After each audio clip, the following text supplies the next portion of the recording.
song. I like you want to stop singing it because you don't want to let those they're just such dumb lyrics.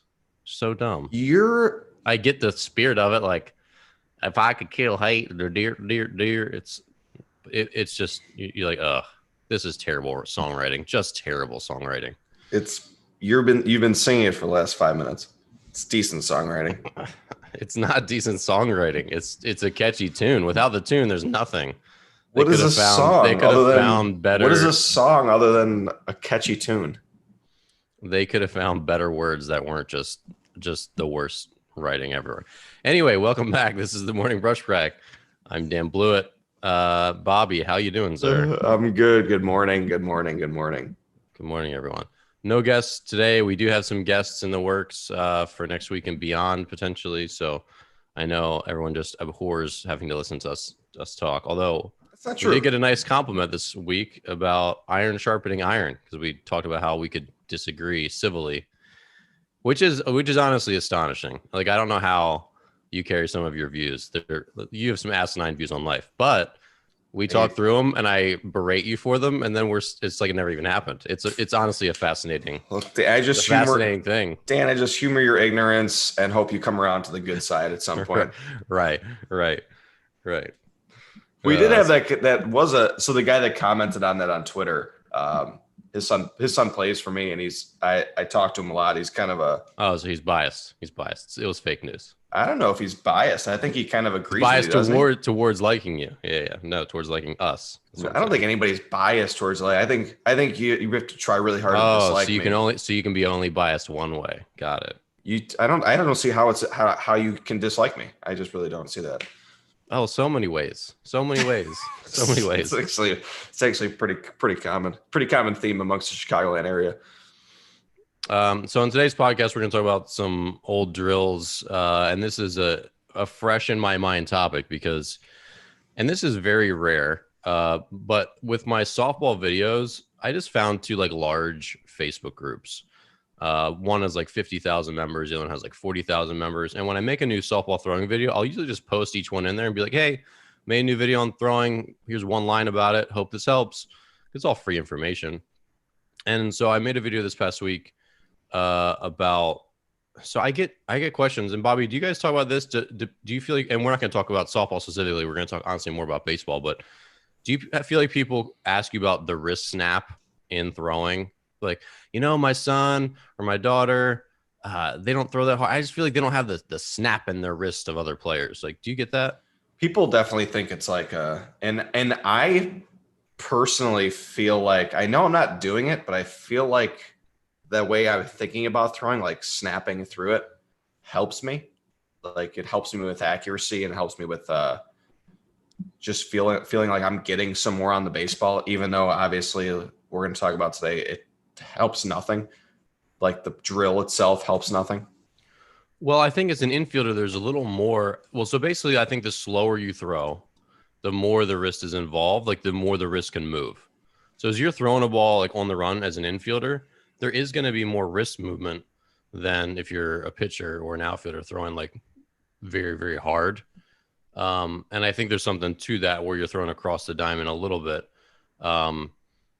But there just is, when you slow down in slow motion, which is what I did in this video, to basically say like, look, we need to stop talking about the wrist snap. Like, this is not the reason that you don't throw well.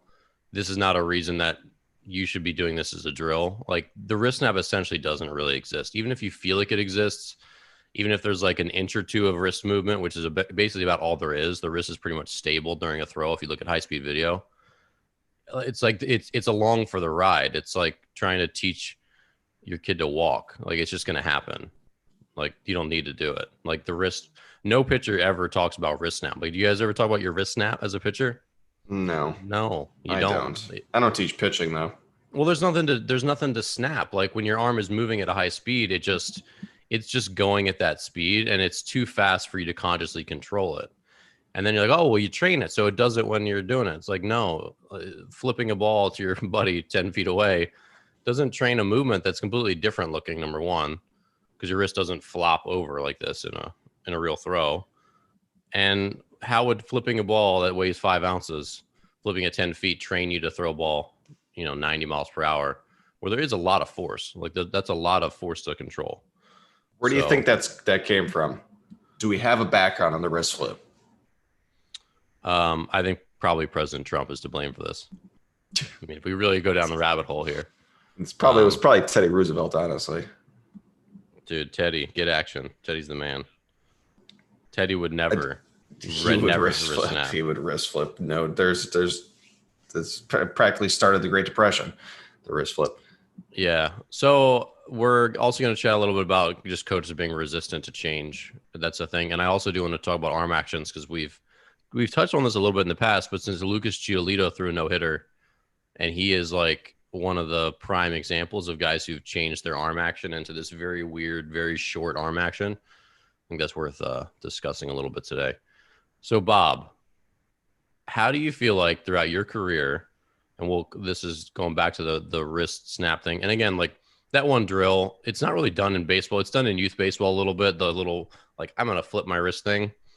But high-level teams have gotten away from that pretty consistently. It's not done in college. It's not done in pro ball. I think the best travel teams don't really do that drill very often. It's kind of like still a stuck in the past thing. But how often do you feel like coaches are left in the past? I think coaches are left in the past more in not in the drills necessarily, but how they explain how to do something, how they like take your hands to the ball, hitting drills, or I'm not sure what pitching terminology is, but I appreciate old drills, like old school, stuff that our parents used to do, or my dad would have us do a lot. So stuff like a lot of the dads talk about playing pinners. If you remember what pinners is that a thing on the East Coast? A game to play? No one knows what that is. What? Where you throw the ball against the stairs and you're playing against another guy? Pinners? What? Does anybody out there know what pinners is? Wall ball? But using the stairs? Move on, sir. Move on already. What is pinners? Pinners is a game with like a rubber ball, and you play against your stairs at the house. And as far as the ball flies, that's like a single, double, triple, whatever. And you're playing against another guy. So one guy's throwing, he's on offense. The guy with the gloves on defense, obviously. I appreciate old ways of.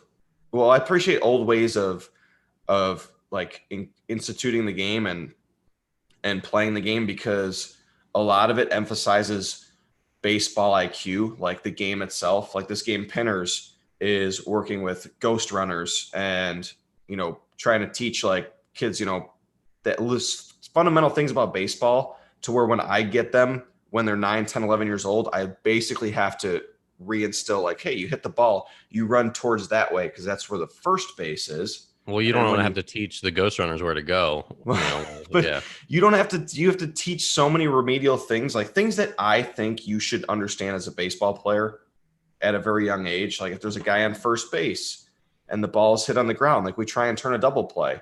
Things that you think are remedial are things that kids don't know. Can we talk about how you just said a double play? Like you pronounced it weird. Did you hear yourself pronounce it weird? That's like how I have to say it. That's how someone who's never played baseball before would say it. Oh, is that a double play? That's how I have to.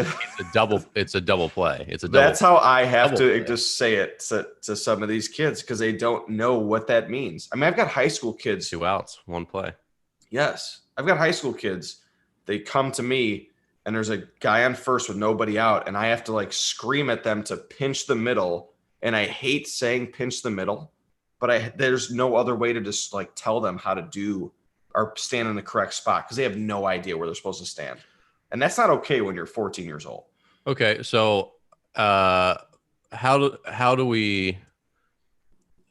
So you have drills in your academy, like you guys have like progressions and stuff. Like, have you found that coaches that you employ are like, hey, I don't really get this drill, or I want to teach this? I mean, and here's my question, I guess. So as I was, I rarely go through Facebook. I never post personally to Facebook. The only thing I do on Facebook is I post to my own account automatically through this thing that I use.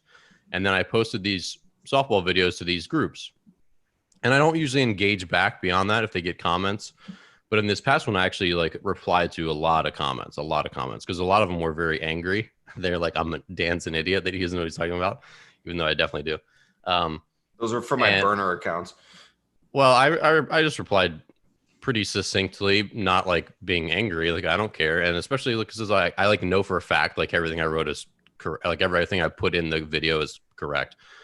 I'm just like, look, this is how it is. Like anyway. But my question is, so people are defending the wrist snap thing, right? And they're basically saying, you do that drill because you want good backspin and you want this and you want that. And it's like, that's all well and good. I don't disagree that you'd want good backspin, but I do disagree that you have any evidence that this drill actually does that. Like you're justifying keeping this drill for hypothetical, theoretical reasons. You're saying we do this drill because I believe it helps get your spin better, but it definitely doesn't. That's my thing. It's like, you know what I mean? Where they're justifying the existence of drills on a hypothetical basis, and it's like how. Basically, my question was, how do you know these wrist flick drills that you do? How do you know that they actually have an effect? Do you have any evidence? Do you have any evidence they have an effect? Yes, I like do. You've been doing them for forever, and then in the softball world, softball girls throw terribly. I mean, it's an epidemic that they have terrible throwing mechanics across the board, pretty much. And so if you start looking at the stuff they've been doing, you're like, baseball doesn't really do that drill much anymore. Baseball's going in the right direction. Those boys throw well from competitive ages all the way up. Girls keep doing all these other drills, and they throw terribly. Maybe that's sufficient evidence that what you're doing is not really working. Do you have a comment on that, sir? Yes, I do. I think they work. I think the wrist. So I'm I don't think gonna cut you. I'm gonna I get don't think it's so much. a knife from my kitchen and cut you. Hear me out. I think I've got some decent logic to it. I don't think it's the wrist. I don't think this drill, anyone that's watching can see me. I think it's more where you finish like out in front, where you're just, and so you're doing it, and it's not just your wrist, like you're shooting a free throw, like you're actually finishing with the full, from the elbow all the way to the wrist, like you're finishing with a full forearm. Okay. And also, I think it's more of just instead of stepping like 20 feet away from your partner and just firing the ball, like you're just kind of like getting your arm like working a little bit, like almost like a extension of your stretching. Like I don't disagree that this wrist flick has absolutely no benefit. What is your point? Because I'm confused. My point is that I feel like mentally it's something where you get the feeling of extension and finishing like through your target to your target with your full arm. So it's not just your wrist, it's actually your full like elbow to wrist, like full extension. Okay. So I think that could be justifiable. I'm grasping at straws here, Dan. Well, to quote Pulp Fiction, we don't do the drill, so I don't know. Allow me to retort. I mean, well, the thing is, so one of the problems, and this is more a softball problem than a baseball problem, is they push the ball, like their elbow jumps ahead, right? Obviously, baseball boys have that problem too, but to a much lesser degree. Like you have kids that don't throw that well, like their elbow jumps in front. And so this drill is encouraging your elbow to be in front of the ball or in front of your body. And the extension that you're talking about is not the same extension that you get when you actually throw. The extension that you get when you throw is external rotation layback that then rotates forward into extension. So it's a combination of rotating as you're extending. It's not at all the same thing. It's not a tricep push. And that's another fundamental thing. Like most of these softball girls have this problem in their mechanics. And yet the first 10 things they do to warm up is they exacerbate that problem by throwing darts. So I kind of get your logic, like many of your things that didn't make a whole lot of sense, but I appreciate you taking the devil's side, because you don't do that drill. I think it makes sense though. I think like mentally, I mean, there's a lot of drills that you do to get the quote unquote feeling of something without actually literally doing that. Well, and I get that if it's a feeling that you're trying to find in the game, I understand. There's certainly drills that out of context look like they have no purpose whatsoever, but they can have a context. Hitting is rampant with that stuff, I think, today. Like these weird looking drills that if you talk to the instructor and learn about the kid that's using it, you could be like, oh, okay, that kind of makes sense. But in a vacuum, it makes no sense. You're just like, this is dumb. That's not baseball, right? But this one, there is no, like, you don't need to get the feel of throwing a dart because that's not how you throw regularly. Like, there's nothing really there to grasp at. But what they're talking about is like, well, it helps teach them to be in the center of the ball. And this is what I want to get into. From all my years teaching pitching and softball throwing, because I've done a lot of softball throwing lessons, basically you're centering on the ball, whether it's a baseball or softball, like how much do you get through the center of it and create good, clean backspin, essentially, is from what comes before. So if you kind of spin off or you like land on your front foot or you front side flies open, your hand goes with it. And that's where you start to get around the ball, where I'll adjust kids' grips, whether it's baseball or softball, and then you can see the mechanical things that are causing them to peel off it and then get side spin, gyro spin mixed in. And that's where their spin gets off. And so if you fix their mechanics and their grip is okay, they will be through the center of the ball and they'll get the spin that they want. And that's the problem that people don't understand. They think they have to teach being through the middle of the ball. And really, if you want to teach them how to be through the ball more, you can tell them, hey, I want you to get on the side of this. Like, tell a kid just to throw an accidental slider so they feel the difference. And then they're like, oh, that feels very different. And then have them throw it normal. And they're like, oh, yeah, I can kind of feel for the middle a little bit better. But actually, I take it back. I feel like we do the flips playing catch. Well, then I think I'm gonna have to get a new co-host then. I think people have been clamoring for me to get a new co-host for months now. But like, so the fascinating thing was, especially in replying to I probably replied to like 30 Facebook comments, is that coaches would just they had literally no legitimate justification. One guy was rambling about spin that made like literally no sense. They were talking about spin being super important across the diamond. Like, no, this is for backspin. Like, backspin is really important. It helps the ball carry. I'm like, that's true. But when you're throwing a ball 50 feet, the spin is negligible. The effect is negligible. When you have a long throw from the outfield, spin's more important. Yeah. But also, you wouldn't choose to train for spin when your mechanics are garbage. Like, you'd want to fix your mechanics more than worrying about spin. Like, spin's like not even the icing on the cake. Spin is like the last letter of the name on the cake, And when you fix mechanics, you fix spin too. Yeah, I guess like my overarching question would be, what are these drills implied to help?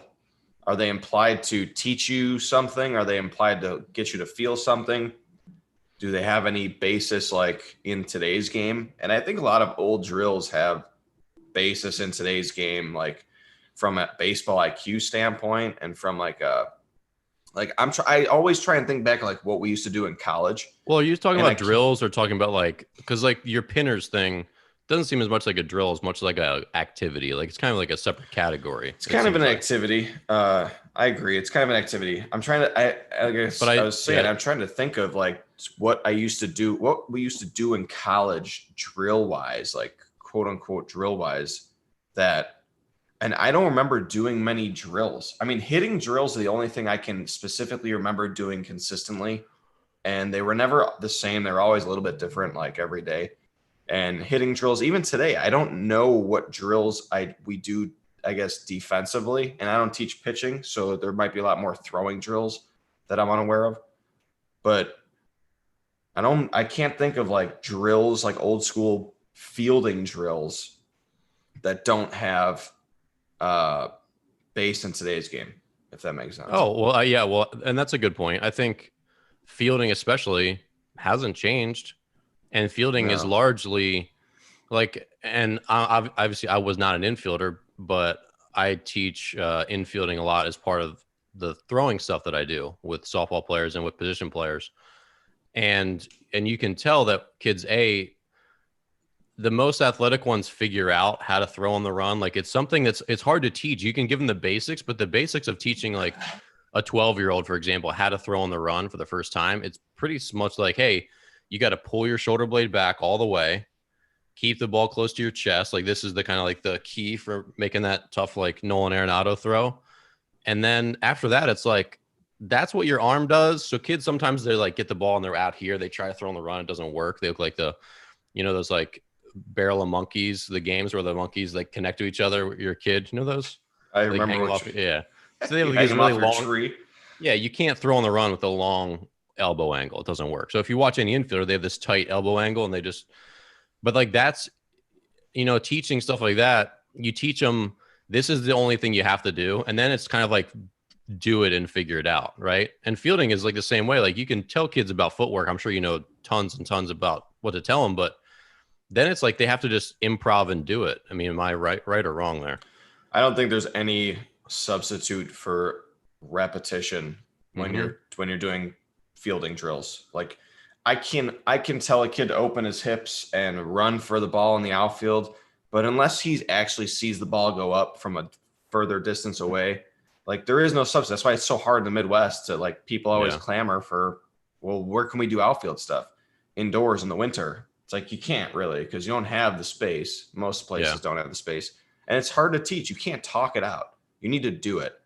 And that's part, I mean, we've talked about this before. Like kids that come from the Dominican and Puerto Rico that have 10 times the amount of ground balls that a shortstop in Chicago might have at the age of 12 because he's outside literally Mm-hmm. 10 times the amount of days. There's no substitute for experience uh, and repetition like that. Because then you do figure it out. Like there's so many infielders and every position in the big leagues. These guys have like small individual ways of doing things. And body has figured out like this is an efficient way for me to get this done. And I'm very successful at doing it. And obviously, if you're in the big leagues, you're very successful anyways. But it's not, they all have, I guess, broad characteristics that are very similar, but there are some nuances to how they field the ball, how they throw the ball. And I don't think you get that by teaching. Like there's some level of learn on your own that these Yeah. guys have gotten more so than anybody else. Well, and I especially think with infield drills, there's probably more variations than any other type of like play on the field because you can bounce balls off, you can backhand stuff, you can do one ball, two. Like you've probably seen the guy Kai Correa, who's now one of the Giants like bench coaches in the big leagues.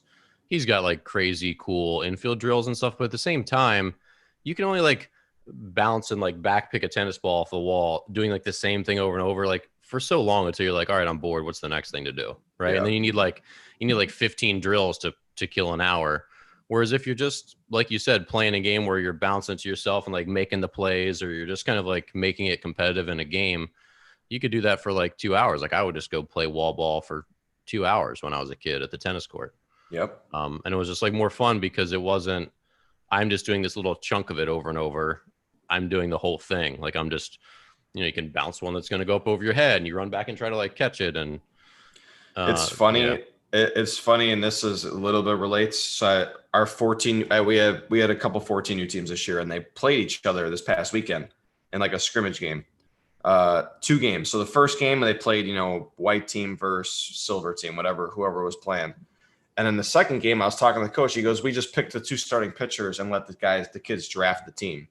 Let the kids draft the team themselves." He goes, and that second game, he's like, was so much different than the first game. He's like, the kids were talking the whole time, like they were talking back at each other.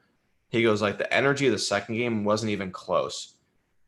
And there's something to be said, like that is what we did all the time, right? Like you go to the park, you pick 2 captains and you guys pick teams for mainly, and not just baseball, like anything. You go play basketball, you play tag or Ghost in the Graveyard or whatever.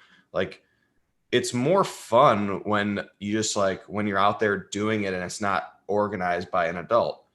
And it's Yeah, adults are the worst. We're like adults, we do suck. we're trash versions of humans. But Kids are the best. it's just funny to hear like it was the same 24 kids playing the same game after they had already played a full 7-inning game in the heat for over 2 hours. And he's like, the second game was like night and day compared to the first game, just in energy level and like them wanting to play.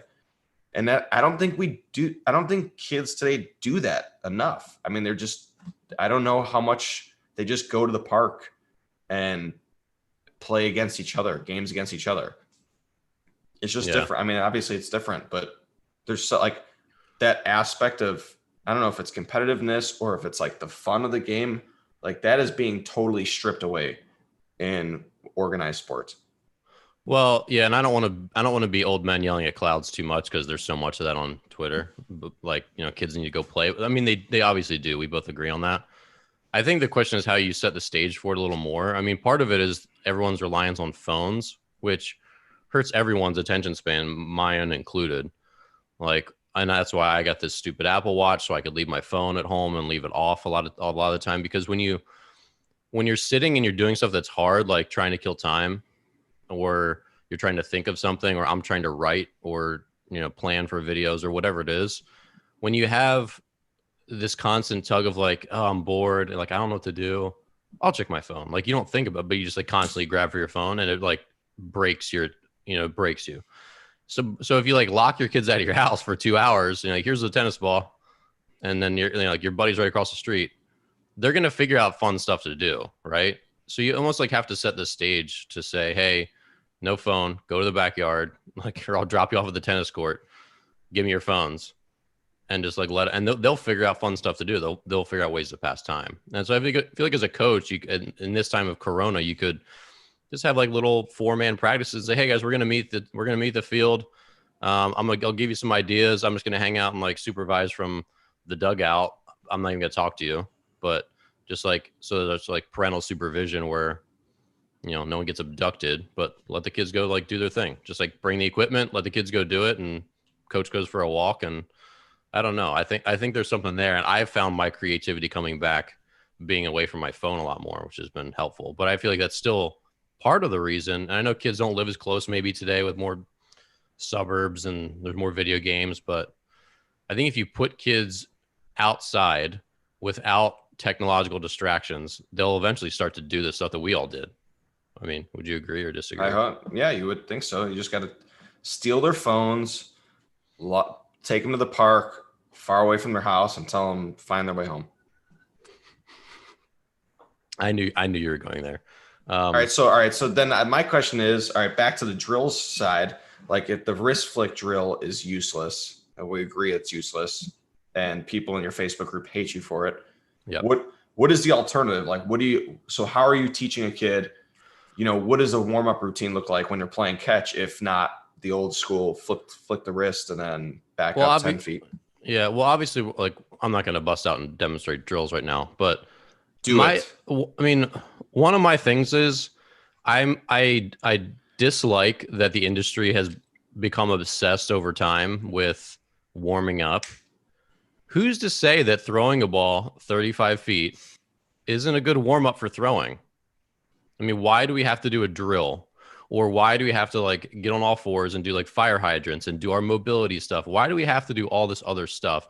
Why do I have to do a million arm circles? And why do I have to do all these exercises as a better, like, who's to say they're a better warm up than actually throwing a ball slowly? Like, if we're talking about like, hey, I want to pump blood into my arm and all the perfect ways to heat my arm up for throwing. Well, it doesn't throwing target all the muscles of throwing. You know what I mean? And that sounds like bad advice, but I mean, the problem is most young kids don't warm up. They don't take their time. So they just grab the ball and they start firing it. They're like 1-speed bicycles. But old guys, where our arms are like trash, we learn that like, yeah, no, I'm going to actually go through my mechanics, but I'm going to throw it slow to you from 35 or 40 feet for a little while. And you can't tell me that's not warming up my arm well. There's certainly stuff that I do. I'm not saying I don't do any of those other things too, but you can pump a lot of little blood into your arms with some, bent over rows and some, L's and some arm circles. You can get your blood pumping from running, but I just don't feel like we need these 30-minute warm-ups to throw a freaking baseball. I don't think it's necessary. And I don't think anyone has any evidence. It would be obviously hard to find evidence. So I get that. It's not like I'm asking for a study, but at the same time, it's like, if you do 5 or 10 minutes of stuff to get the blood flowing, and, if you know your body and you say, hey, I need to kind of stretch this part out, I get tight in my quads, or I kind of get like, I got older, I could feel my mobility in my upper body. I'd have to work on a little more. But if you spend 5 or 10 minutes before throwing, getting the blood flowing and doing this, and then you honestly, earnestly, slowly warm up, throwing the ball slow at first, I think that seems to cover all bases. Like, why do we need to do all these weird physical therapy exercises to say that I'm ready to throw now, when they're targeting the body in a slightly different way, which is fine. But I think it got really overblown. And now guys, it's like their pacifier. They have to do these 30 minutes of exercise to throw a ball. And I don't know that they'd be better off doing a third as much and actually just like going slow throwing. Oh, That's you're an hitting me right.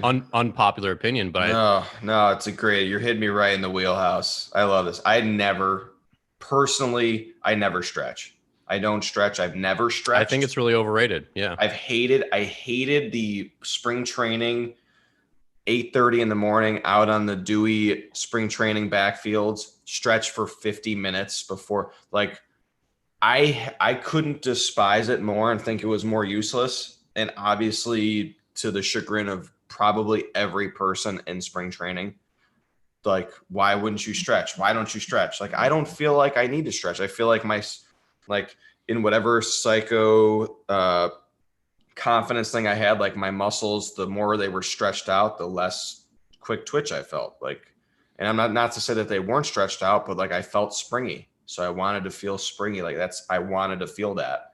Mm-hmm. And then I would get into, like you said, I wouldn't go 100%. Like I'm not sprinting around the bases in 18 seconds right out of the clubhouse, but I'm going to jog a little bit at my position. Like I'm going to bend over and take a few ground balls, like using the muscles I'm going to use all day. And then, okay, now we're going to get into like full speed drills. Like, all right, let's do it. Let's build up a little bit. Mm-hmm. Like a sprinter starting off like with a flying start. Like, yeah, let's build up to the start line. And as opposed to just, okay, we're just going to stretch our body very thin and now you're warmed up. Like, I'm not warmed up. I don't feel any better than I did 20 minutes ago coming out of the clubhouse. I just feel like you made me exercise. Like I felt like I had to exercise prior to doing stuff. Like I've never been someone, even in high school, I never stretched before working out. I would run around the basketball court and shoot layups for, 5-6 minutes and then just go right into the workout. Granted, I wasn't maxing first set. Like you said, like, yeah, we're not, and an older player's not going out there playing catch, throwing full go 35 feet. So you learn how to like build your body up. But I just, you're 100% right. I don't think you need to study. Like you do the task using the same muscles you're trying to warm up, doing different tasks. Mm-hmm. Doesn't make any sense. People are stupid. This is why you watch a show, so we can reaffirm that people are dumb. Well, and you feel the same way with lifting and with fitness. I mean, you see some people that have these 30-minute like foam rolling and activation. Again, they're doing like all the fire hydrants in the world and their bird dogs and their planks. Now, if you have an injury and you like say, hey, this is stuff I have to do to kind of like, I know this is what I have to do to stay healthy, that's in like a separate category. But like for squatting, what's a better warm up for squatting than squatting a lighter weight? That's what everyone does, right? And like you look at Olympic lifters, some of the strongest people in the world who are hyper flexible. They're not doing all this crazy stuff to warm up. They're getting a broomstick and they're doing the motion, and then they're adding more weight and they're doing the motion, right? Like they're doing the same thing, and that's what throwing drills are too. So like that's why like obviously we use the throwing progression with my teams, and I have a set bunch of drills, but I also don't like. If it's me, because I would do a couple of drills even to the last day I pitched, because I had a purpose that they would like, hey, if I do the rocker drill, this helps me make sure my front side stays high. It helps me feel for the front side of my delivery. It kind of keeps you fine tuned. It's like, as a car, it's like changing your oil and like making sure your spark plugs are still clean. Like those little things keep you in shape. But at the same time, I could just go through my windup one day and just only throw from a windup and just go out and come back in, and that's fine too. Like, I don't know. I try to get away from drills whenever possible. Like if a kid is like looking pretty good, like let's throw, but throw from the stretch, throw from the windup. Don't ever just like toss it. Always throw in a way that you'd throw in the game. And I think that's what the Dominican players do. That's for sure. I mean, when my little international Pete Caliendo sports team, when we went to the Dominican 2 years ago, those kids got the ball. You know what they did? They shuffled. They get the ball to their chest, they shuffle at you and they throw it. And then they mimic like fielding a ground ball, and then they move their feet, they shuffle and they throw it. They're just constantly shuffling your feet. And that's the number one thing I'd say to do if you don't do a throwing routine. If your kids just got the ball sideways, like you're a quarterback, you just shuffle and throw to your partner. It gets your whole body moving. Your body learns to move as a system. It's moving fast. Like your body figures it out when you're in motion, right? Just like with the infield stuff we were talking about. If you're like, hey, I want you to run, I'm going to roll you ground ball, and I want you to throw it off your right foot to first base. Your body will figure out how to do it, because it'll feel super awkward when you do it wrong, right? There's not that many ways to throw a ball on the run to first base wrong, because it just feels it's like painfully awkward. Yeah, and you definitely just like start to, like you realize you have to throw it off your right foot if you're a righty. You don't have to teach them that. Like if you're on your left foot and you try to throw across a diamond, it just like doesn't happen. And if your arm angle is really long, just like doesn't happen. You're hitting it on the head. Like and I've made this point on Twitter a few times. Like I've kind of emphasized it. Like everybody's pushing all this tech and baseball. Well, the U.S. probably has the most technology incorporated into the youngest levels of baseball, yet we're not producing the best talent in baseball. The best talent's coming from third world countries. We kind of are producing the best talent. Not per the amount of kids we've got playing the game. Well, for sure. Per capita, there's more players coming out of the Dominican than the U.S. But then again, if American players chose baseball and played it at the same rate of the Dominican, it might be the same. We don't know. That's we don't know, but based on immersive baseball culture down there, based on sheer, like you look at top prospect lists, they're flooded with guys who come from a place where they have zero technology and they have zero biomechanical studies, but these guys are doing it just as good, if not better.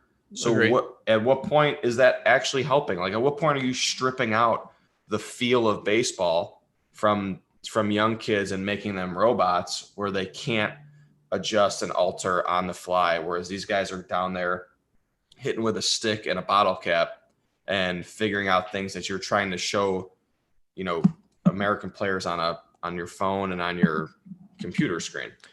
Agree. And I have a lot of respect for the way the Dominicans do their training. I mean, they work so hard, but at the same time, things you don't know, where this, again, it's not like an apples to apples comparison. The culture in the Dominican is very different, where it's a much more desperate form of training. Like they know they need to train 6-8 hours a day, because that's potentially their ticket off the island and out of poverty. And so that's a very different scenario from the urgency that players have in America, which there is no urgency. It's personal, intrinsic urgency. If I feel like, and when I was a kid, I was like desperate to play pro baseball. Not like I wanted to, like I needed to. And that's how every Dominican kid feels. They all need to be pros, right? Like that's how they train, and their actions match their desire there. And then again, like we don't know if, so say like 70%, and there's a made up number, but say 70% of Dominican kids, which could be correct, I don't know, like give it a real shot at chasing the baseball dream. If 70% of American kids, that's like so many kids. If 70% did that, you'd find so many kids that have like super talent for baseball that have just didn't care for baseball, right? Like how many kids are playing basketball right now that might have cannon arms? How many kids playing football right now might be able to hit a ball into the freaking moon? There's a lot of them out there, right? But they didn't choose baseball. But if everyone chose baseball in America, like everyone chooses baseball in the Dominican, there'd be a pretty significant talent pool. I mean, think about it. You get all the best athletes from football.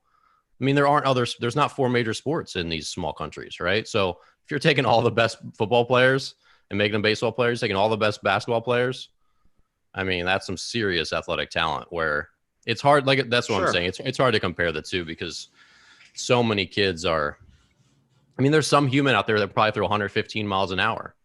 He just is doing something random right now. And maybe in India doing, maybe I don't know what he's doing. Throwing a javelin. Well, he could not even be doing a sport. He might just be sitting at home helping to support his family by like doing a paper route or something. But if you like found that kid, gave him a chance, gave him training, like there's some genetic anomalies, and there have been in the past. Like Bob Feller threw 106 miles an hour back in 1960. You're saying that there's not that kind of caliber of arm out there that could throw that hard. Like if Bob Feller existed today, he'd have probably thrown 115 miles an hour. If you could throw 106 back in 1960, with a waterlogged baseball, you better believe you'd throw 110 today, first, like without a doubt. And so that human genetic potential still exists somewhere. We just haven't uncovered it. How hard do you think if every kid played baseball in the world, you'd uncover it? How hard do you think Bob Feller would throw a newspaper? Wet or dry? Wall Street Journal is a Sunday edition. I mean, what are we working with here? Yeah, we're working with Sunday Tribune. Only the good stuff. He'd kill somebody. I mean, it's crazy to think about how good some of. I mean, like obviously Nolan Ryan, but Bob Feller. All right. So here's a good question. So would Bob Feller, would he have thrown harder, or was what he was doing back then moving horses around the stalls, making him so much stronger than what he would have gotten maybe in a bio lab weight room? Moving horses? What are you saying? He's like picking them up and carrying them from stall to stall? Yeah, the buggy was on Bob Feller. I don't think that. I mean, there's certainly something to be said for country strength and for farm strength, and like that's certainly a real thing. However, I don't think you can say like wiry, skinny Bob Feller, given today's training, especially the fact that we know about the rotator cuff. Like back then, they didn't do any arm care exercises. So you start to do my doppelganger test, where you're like, here's Bob Feller in universe A. Here's Bob Feller in universe B, where he's on a world-class shoulder care regimen, strengthening his rotator cuff. He's addressing some mobility issues that maybe he had. He's in the weight room, adding good body mass. Would you ever, if you're a betting man, would you bet your house on 1960s Bob Feller or 1960s Bob Feller, maybe with a little less farm work, but with all that modern training and better nutrition? I would have to think long and hard about taking old school Bob Feller, because you don't know like what he was doing. And it's obviously he's not training to be a baseball player to throw hard, right? But he was doing something when he wasn't playing baseball that was benefiting his arm more than anybody can quantify, because they obviously don't have his day-to-day log. Like so I played for Richie Hebner. Richie Hebner was with the Pirates, third baseman, and they used to call him the Gravedigger. And because he literally dug graves for his family's cemetery in the off season.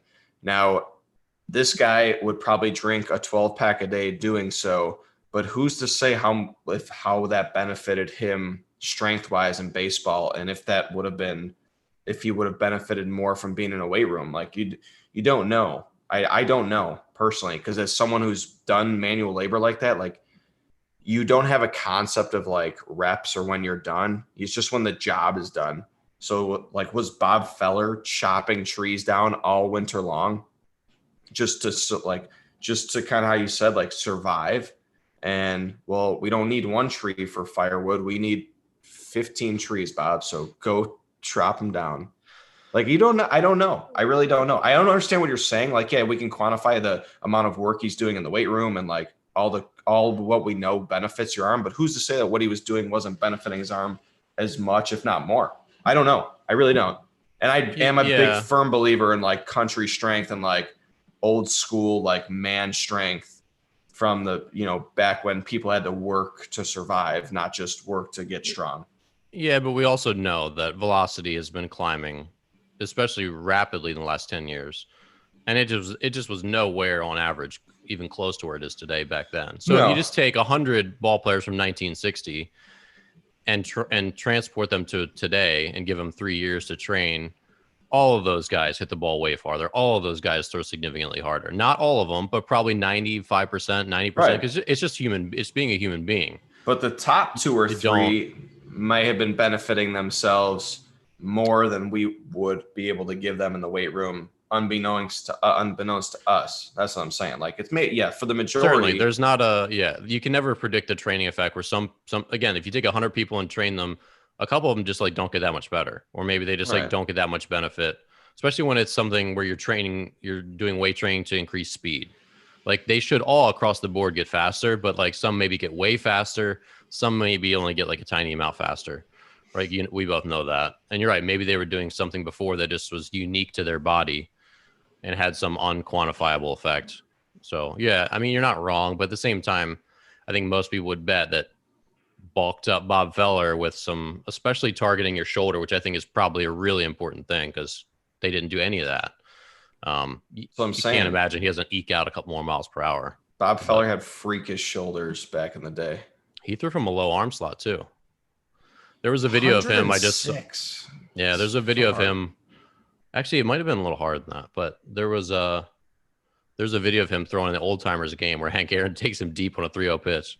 Oh yeah, I saw that. I saw where Yeah, he he's like 65. Yeah, he's just flicking the ball up there.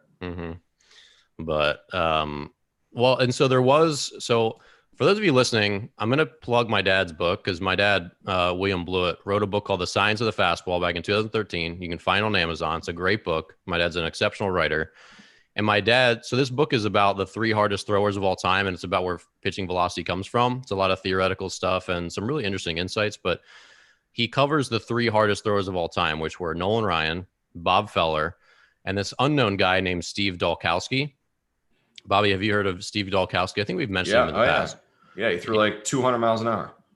Well, so he was widely reported to be the hardest thrower of all time, like in the 110s. And from essentially every eyewitness report, they all said the same thing, that like his sister said, like, I knew Stevie was going to go. This is in high school. She's like, I knew when Stevie was pitching because I could hear his balls hissing from like the parking lot. He would strike out 20 and walk 20. He was an Orioles minor leaguer and then blew his arm out. So there's one umpire. He's got a book. It's called, I think it's like Call Me God or something. I can't think of his name at the moment, but he was like a 30-year umpire. Was like umpiring every World Series and All-Star game, whatever. And he has a book. He was like a pretty like outspoken, like I'm the best umpire kind of guy. He was in the league, so he umpired in the minor leagues with Steve Dolkowski, and he also umpired many of Nolan Ryan's games. And he said Dolkowski threw significantly harder than Nolan Ryan. He said there was no comparison between the two. That's a crazy bold statement because this was Nolan Ryan's like young days, like heyday, when Nolan Ryan was also throwing 105, 106. Because in my dad's book, The Science of the Fastball, he does like all the calculations of the math for you. So like back when Nolan Ryan was first on the radar gun, they had a radar gun that was shot down as a ray gun from the press box, and it intersected with home plate. So the ball would get red as it crossed home plate. Now, if you know about pitching velocity, radar guns today measure the ball as it leaves your fingertips, and it slows down on average about like 6%, 7% on its travel to the plate. So if you throw 90, the radar gun reads 84 when it crosses the plate, plus or minus. Right. So Nolan Ryan's ball was read at home plate at 98, I think 0.5 or something like that. So if your ball is decreasing in speed about 6 miles per hour, Nolan Ryan was throwing like 105 at that point. So, and again, there was an umpire who said there was no comparison. Steve Dolkowski threw significantly harder than Nolan Ryan. So that's pretty, it's insane.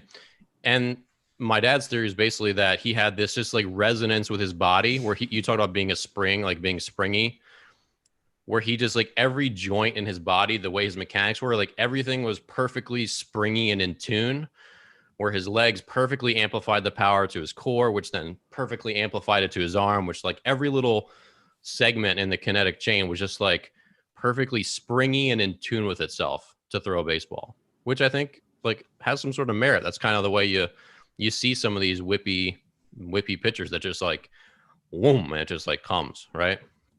So for sure. So to say there's not more Steve Dolkowskis out there would be misguided. They're just so few and far between. Like he's like literally one in probably a 10 million arm. But there's more out there like that. But anyway, his walk numbers were insane. Like it was literally like strikeout 18, walk 18 every game. Yeah, I remember reading about him. Couldn't figure it out. Yeah. So if you're out there, crazy that somebody is out there, like you said, and he wasn't a large guy, right? That was the normal size minor leaguer. Mm-hmm. Crazy. Yeah. So Science of the Fastball by my dad, William Blewett. I'll link to it on my Twitter later, but you should definitely check it out. It's a good book. But so let's talk about, as we get to the last little chunk of the show. So Lucas Giolito threw a no-hitter, which is awesome. I mean, he's really coming into his own as a big league pitcher. I actually met him when he was in high school before the draft. I went to Alan Jager's, one of Alan Jager's camps in Southern California. It was after my second pro season where I had a meltdown year. And it was like a long toss of mental training camp. And there were a bunch of like high profile guys from SoCal there. And one was Max Fried, who's with the Braves, left-handed pitcher. And one was Lucas Giolito. I was like, who are these kids? Like just wearing their like LA, like joggers and like just, like that low cut t-shirt. You're like, all right, rich kids. But they told me about them. I mean, they were nice guys. We didn't really talk, but I figured out who they were. And obviously both of them made it up, which is cool. But so Lucas Giolito had like a normal arm action, quote unquote. And now today he's changed it a couple years ago. He's changed it where it's incredibly short, looks strange. Like you look at him and you're like, that's odd, right? Mm-hmm. Other pitchers who do that are Trevor Bauer. God, and there's a couple others. I should be more prepared for this, but we all seen this because it sticks out, right? Bobby, what's your immediate reaction to seeing pitchers with arm actions like that? That they used to be position players. Or they used to be infielders, like the short arm action, because that was a huge thing. Obviously, being in Chicago, Giolito's like, the White Sox kind of put a lot, like we're going to put a lot into this guy. Fingers crossed he pans out, and he was just so inconsistent. And then once he made that turnaround last year, they started highlighting like on the broadcast, like circling his arm action, like, oh, he's not doing the long arm thing anymore. And then he starts to talk about it, like became more open about it. And it's like his turnaround is impressive. I mean, he is a legitimate ace for a big league team, but it looks kind of how I would picture myself like pitching, like kind of right here. Like I've seen you pitch. You don't do that. I've got a great. Dan, my strikeout to walk ratio is unbelievable. It's like 4.5 to 1. So another pitcher that does that is Robbie Ray, right, from the Diamondbacks.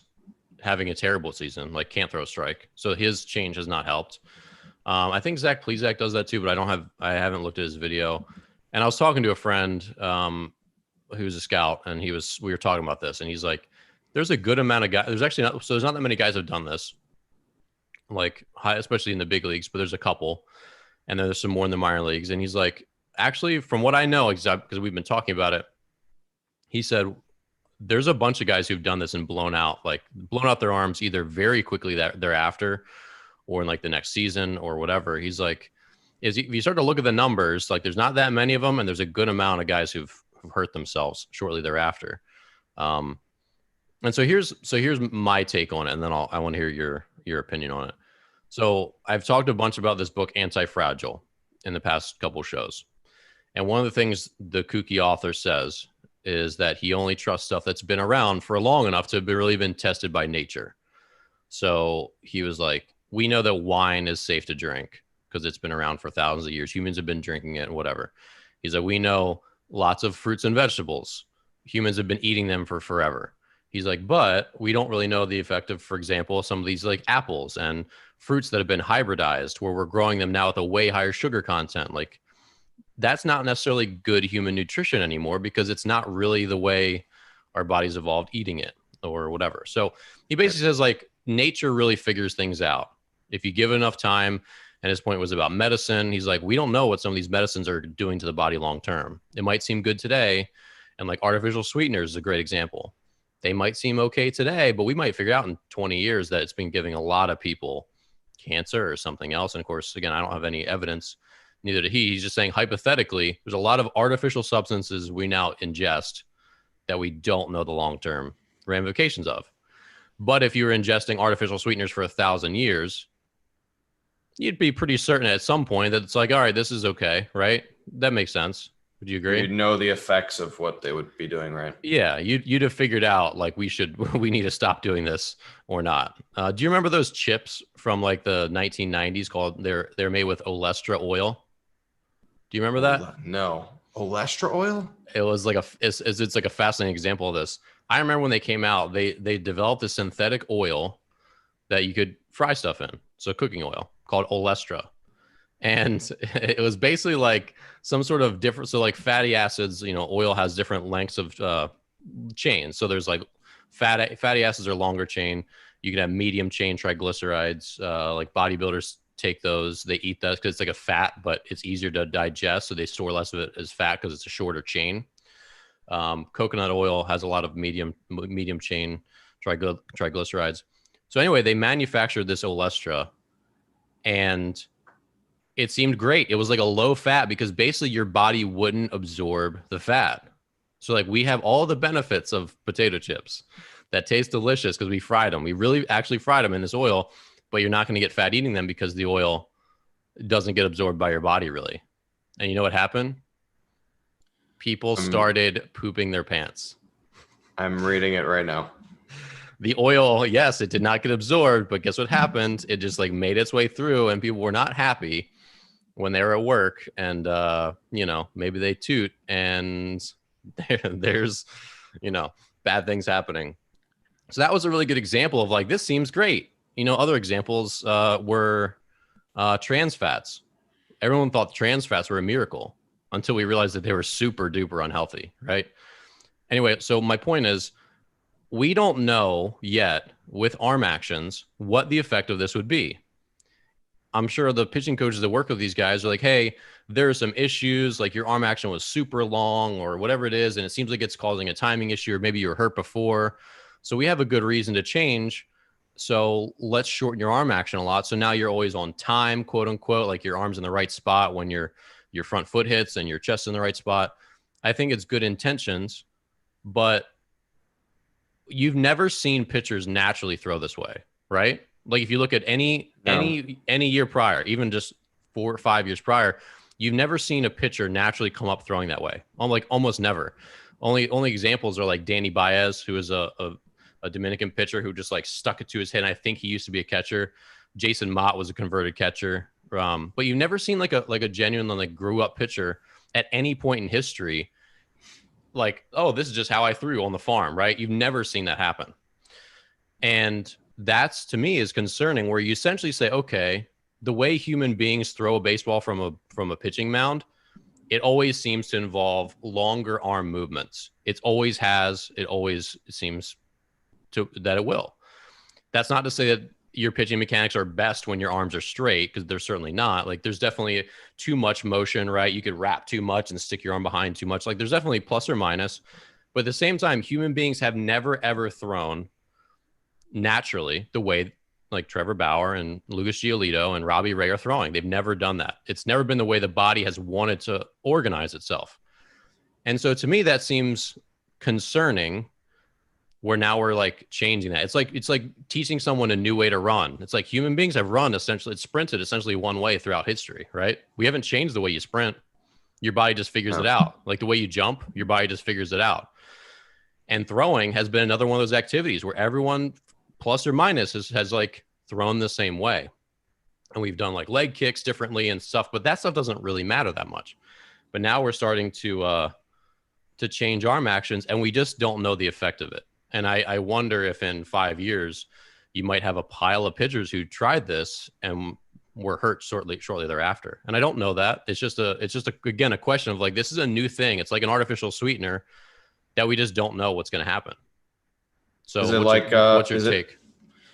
I agree. I mean, is it like weighted balls? Like you don't know the effects long-term effects of weighted balls. And I think example. That one's, yeah. I honestly think the weighted ball one is more like front and center, because it is being touted by many people and many, pitchers as well, as like, this is what they credit throwing harder to. This is how you throw harder. It's not the old school long toss, where I think long toss has been like proven over time. Like is long toss basically like what you're saying, like it's been proven over time. That's what people did. They throw farther to throw harder. And now you've got guys that want to rapidly, bypass the way of the time-honored tradition of long tossing. Now it's throw something heavier, and in a shorter period of time, you're going to throw harder. But nobody's like, I mean, it's hard to attribute injury to specifically like one thing, right? For sure. Like the weighted ball stuff. Point. But you don't know what the effect of weighted balls is, and it's probably individualized. But at the same time, I think it's worth discussing, like, how safe is weighted balls? We don't know yet. Like, we just don't know yet. How safe is this short arm action? Like, we don't know. But if it works and this is your only chance to succeed. And I think that's kind of the argument of weighted balls. Like, look, you don't have a chance to make it to the level you're trying to without this. And if you want to, and if it's a 50-50 shot, you get hurt, then that's the risk you take. And if that's the risk you take, it's a calculated risk at that. So I think the short arm action is the same thing. I think it's like Lucas Giolito was basically on his way out of baseball without changing his arm action. And he got hurt too. Yeah. Right. And so, he might get hurt again. I mean, he might not finish this season, knock on wood. I hope he does as a White Sox fan. And he might throw the next 15 years in the big leagues with not one arm issue. But he could be done that tomorrow. And if you can't necessarily attribute that to short arm action, but people are going to speculate. 100% they're going to speculate like this arm action. See, it's not good. Look at Lucas Giolito. He blew out. Nobody knows the exact reason he blew out, but it's going to be front and center because it's something different, and people don't like different, and people don't like new and outside the box thinking. Yeah, and to be clear, neither of us are predicting any injuries for any person. We're not doing that at all. I hope he doesn't. White Sox are on the up. Yeah, I hope he has a great career. And again, for context, and that was a really good point you brought up. If you're towards the end of your baseball career or you're in pro ball and you're like, I need 3 miles per hour to like get to have a chance to be on the big club's radar. Like I'm stuck in low A and they don't really see me as a guy, right? There's no harm done if you're just like, look, I'm a consenting adult. I want to go for broke on a weighted ball program. I want to do this. I want to do that. That makes a lot of sense to be quit. Like you said, you have a limited shelf life and you're getting towards the end. Do what needs to be done. Lucas Giolito had Tommy John surgery.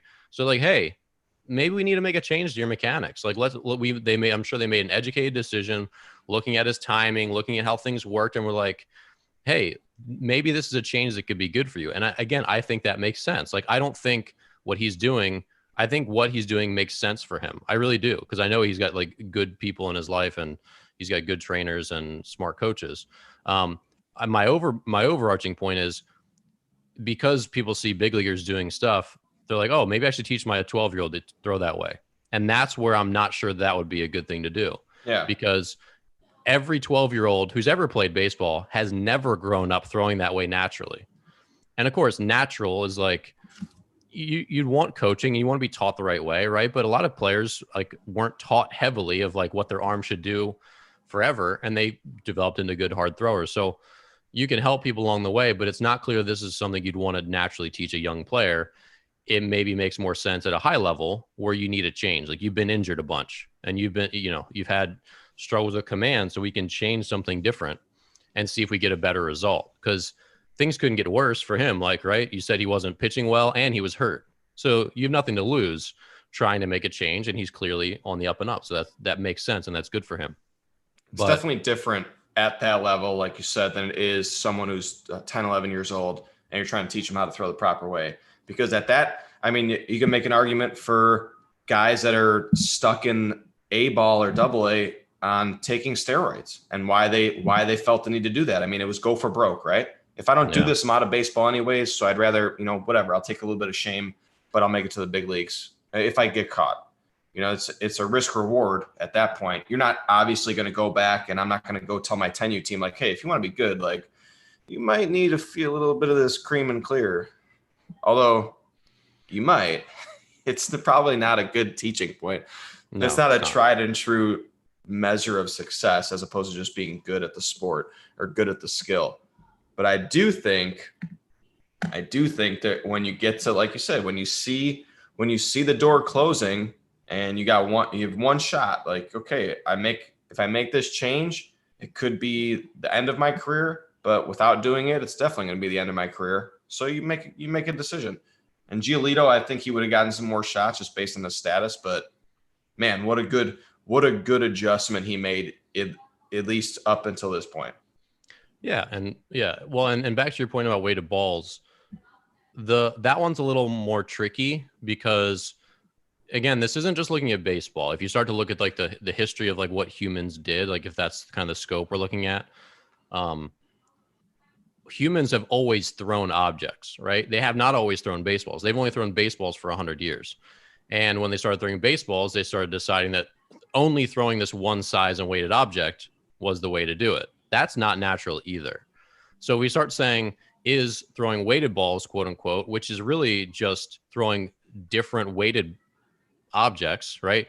When we're saying like we're throwing weighted balls, you're throwing a 6 ounce and a 4 ounce and an 8 ounce and maybe a heavy 1 pound one. That's probably honestly more natural than throwing a baseball exclusively, right? When again, we're looking at the scope of the human condition, not just baseball. Because 100 years is enough to say like this is, the way. But like humans have always been throwing objects. So back like Satchel Paige, he was saying like I developed my command from throwing rocks, killing chickens. I read his autobiography when I was a kid. I mean, so many people grew up throwing rocks. I love throwing rocks.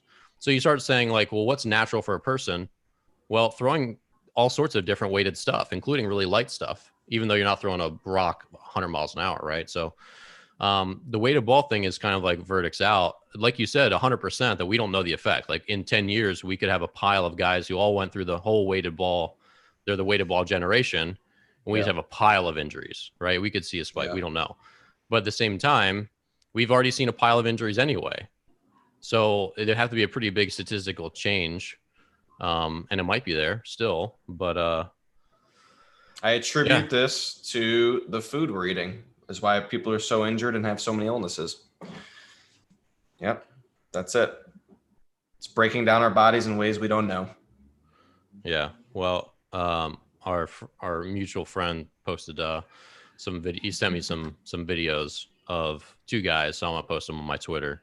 So if you're out there in YouTube or Twitter land, I'll throw a couple of videos of some of these guys who changed their arm actions on my Twitter feed when the podcast wraps up in a couple minutes. But yeah, who's our mutual friend? Don't worry about it. But so it's not important. It's just not important. But as far as some of these changes, there's probably not as many of these things on hitting because injuries aren't as big. Like there's nothing you're doing hitting is potentially injuring you. Although I have heard from a friend who's in the physical therapy industry that hitting weighted balls is starting to have a negative effect on hitters' shoulders. They're starting to see more laxity issues and dislocations and shoulder injuries from hitting. It seems like from hitting weighted baseballs because it's such a jarring force on the shoulder. Yeah. So that's an interesting trend that you probably heard here first.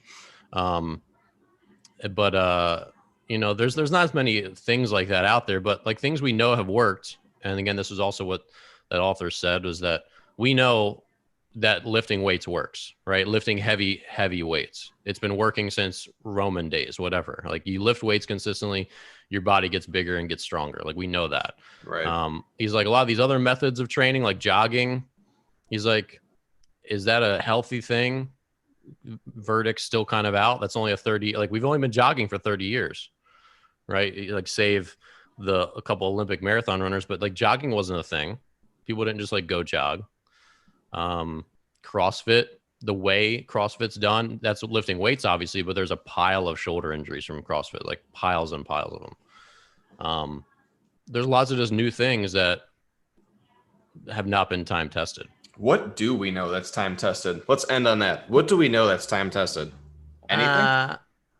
We know eating fruits and vegetables, especially the ones who are grown more organically and actually less GMO for sure.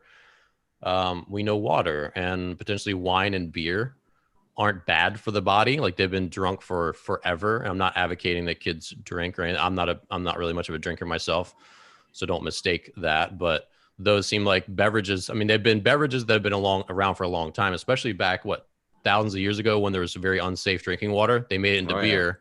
Yeah. Everyone's drunk all the time, but they weren't dying of waterborne parasites and waterborne diseases. So there was something there. Coffee, been around for forever. Tea, been around for forever. Boston Tea Party. Exactly. But I mean, again, like I think the paleo diet is a very stupid diet. I actually read the book, not just like interpreted what it was, but I actually read his words to try to figure exactly what the paleo diet means. I think it's very dumb trying to say that this is what our ancestors ate, because our ancestors ate vastly different food depending on where they live. If your ancestors, Bobby, tribal folk from 1,000 years ago lived right by the sea, they probably ate tons of shellfish and fish, and their diet was extremely limited in scope. If your ancestors lived in Siberia, they ate like 5 different foods and lots of caribou, right? Like to say that this is the paleo diet is just like highly variable. And it's like, and a lot of those people are very malnourished. They died very early. Like, so you have to take some of it with a grain of salt, obviously. Is the paleo diet just somebody trying to maneuver around telling someone that, hey, if you want to be in better shape, you need to exercise? Like, well, if you eat this way, you'll probably be in better shape. Like, yeah, if you exercise, you might be in better shape too. Like, you might feel better about your body. And I think the paleo diet premise was kind of what I've been saying, which I didn't invent. It was just from this other guy. It's like eat time tested foods, right? 1,000 years ago, yeah, there weren't Triscuits. there weren't frozen pizzas. So if you but only eat stuff that are, there was unleavened bread. well, bread's been around for a long time, but Isn't that what a Triscuit is? kind of. Like a But burnt piece of bread. I'm not enough an expert on nutrition to say what is officially on like the good list because yeah, I don't know. But and you can also start to make arguments that like certain things have always like the poppy and like opium has been around for a long time and it's natural, quote unquote, but it's not natural. Like drugs are terrible. So there's like it's a tricky thing to sort out. But the overall point of this segment of the podcast, I think, it was just to think about critically, is what I'm doing a fad? And has it had any sort of time tested effect? Like we know weightlifting. If you're a baseball player, weightlifting, like we didn't weightlift for until like 1995, right? Like it wasn't a cultural thing. Yeah. Whereas weightlifting's been proven, and like weightlifting is something every ball player does now and should continue to do for sure. It's clearly not injuring players. It's definitely making them throw harder and run faster. Now, when you throw harder because of weightlifting, maybe that does contribute to you hurting your arm because if you throw 95 versus 88, that's certainly a contributing risk factor. You throw harder, you put more stress through your ligaments. But at the same time, weightlifting has a proven effect. So, yeah, I don't know. But Bobby, we pulled out a pretty decent podcast today, I think, huh? This was in the top 40. We had we have one more question. Let's cover this one. Arm action, bad drills. Ken asks, I know you don't like the towel drill. Bobby, what's your opinion of the towel drill? I don't dislike the towel drill. I would just prefer to throw a baseball, but obviously, like, I think some drills are born out of a space necessity and a time filling necessity. Like, okay, we'll give these kids a towel while they're waiting to throw their bullpen, and they'll do a few of these drills and it'll mimic the throwing motion, and we'll get them some reps other than just having them throw the ball. So I don't dislike the towel drill. I don't think it has any negative effects. I just don't see, if you have the opportunity to throw a baseball to a partner, why that isn't option number one. So we do appreciate your comments. I do scan through YouTube and we've had a good chatter today, but I'll go through my towel drill real quick. So number one, again, context is everything. I have used the towel drill and I've used it with kids who really, when they're throwing, they tend to, like, when they hit, they tend to spin and stand straight up instead of driving and moving their chest towards the plate, which every pitcher who's good, when they land, it's not just a rotation, it's a combination of their chest moving towards the plate, right? They have that long angle towards home plate. They get extension from their upper body, not just their arm. So sometimes kids, when they just, like, I've done drills that should help their extension improve, that should help them move their chest towards their target, and it's just not working that well, I'll put a chair in the tunnel, I'll give them a towel, and I'll say, and I'll just know that they can't possibly reach it if they stand up like the Eiffel Tower. And so I'll say, hey, I need you to push your chest and your chin towards this chair so that when your arm comes down, you swipe the chair. And so that has a contextual good purpose. And I have used it that way in the past. What I don't like about the towel drill is, having done it personally, the towel flutters in the air and it feels extremely awkward. It does not feel like throwing. I really dislike it for that reason. And I've asked a lot of kids, without trying to like lead them there, I'm like, how do you feel about the towel drill? Does it feel natural, unnatural? Like, what does it feel like? And I get similar responses.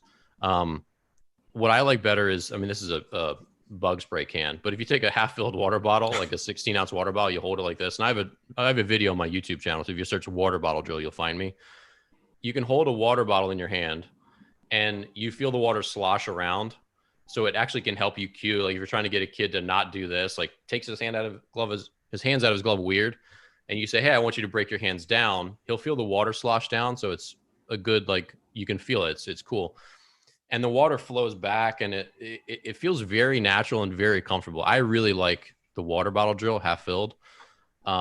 I feel like that's a completely suitable replacement for the towel drill, except you don't want to hit the bottle against anything. So if you're trying to like smack the towel against a chair, that's a no-go. Right. So that's, I think, is a suitable, and I did towel drills all through college in my basement, trying to be better at pitching. But when you watch players do towel drills, they tend to bend their elbow. They tend to throw the low elbow. I watched this Tom House video on Twitter of Drew Brees doing this drill. And I was like, and I retweeted it and commented. I said, this drill does not make sense. This drill is Drew Brees short arming the ball. He was like throwing like a little toddler throws. I'm like, I don't see what the point of this is. He's got a towel in his hands. He's quickly releasing. He's not pulling his shoulder blade back. I'm like, Drew Brees does not throw a football the way he's throwing this towel. So what are we doing? I mean, are we trying to like, I could not understand. And I respect Tom House to a tremendous degree, but I also think a lot of what he does is outdated. And that drill it just can't make sense for Drew Brees. It just can't. And is it more of a footwork drill for him? Like his feet are in sync with how quick his arm is moving? There's no point in practicing your arm moving so fast your throwing mechanics are terrible. That's never a scenario that would happen in a game. Doesn't matter how fast he gets rid of the ball, he's going to pull his shoulder blade back and throw the ball fast. It just didn't make sense. And it's mental. It's the mental. But that was a recent example of a towel drill that I did not like, because it was, again, you can only move your arms as fast as you can get them in a proper position. So if you've got to get the body going faster, okay, but it's not like, would you ever encourage a shortstop to get rid of the ball so fast that his mechanics were terrible? No. You got to get rid of the ball. Like, you still need a balance of getting speed on the ball, getting accuracy on it, and getting rid of it quick. You have to have all three. It's never just one, unless it's just like toss into second baseman. And when you do that in football, never. So anyway, so if you're out there, we do appreciate your questions. Bobby always checks Twitter, Periscope. I always sort of scan YouTube, but we appreciate it. So next show, if you have something to talk through, and be sure to post it in the chat box. Appreciate you watching. Bobby, you want to send us out? Yeah, we'll appreciate everybody's time on Friday. We'll see everyone Tuesday. We're supposed to have a guest. If we don't, tweet at Dan, blame Dan. And I will post the link to my dad's book and a couple of videos of arm actions on my Twitter feed. So if you're not there, be sure to follow at Coach Dan Blewett, at Stevie Bobbins, and at Morning Brushback. It's spelled a little awkward, but you'll be able to find it. All right. Thanks again. We'll see you next week on the Morning Brushback.